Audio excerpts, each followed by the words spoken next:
Magandang araw mga sir, at isi-share ko lamang ay tungkol po dito sa flasher relay na to para sa ating signal light.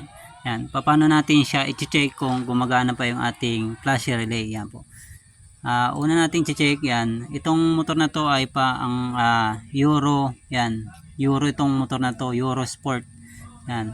Ang wire dito sa kanyang flasher relay ay kulay black, accessories wire, tapos kulay gray para sa supply ng ating signal light switch. Yan.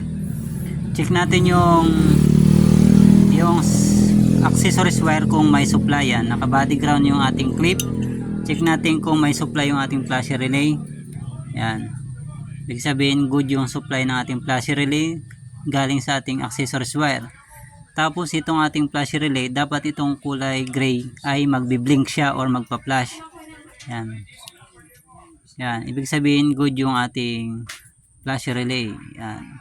Pag hindi nagbi-blink at steady lang, sira na yung ating flasher relay. Yan, dapat nagbi-blink siya. Pag steady na yan, sira na yung ating flasher relay. Yan mga sir, yun lamang po, and God bless.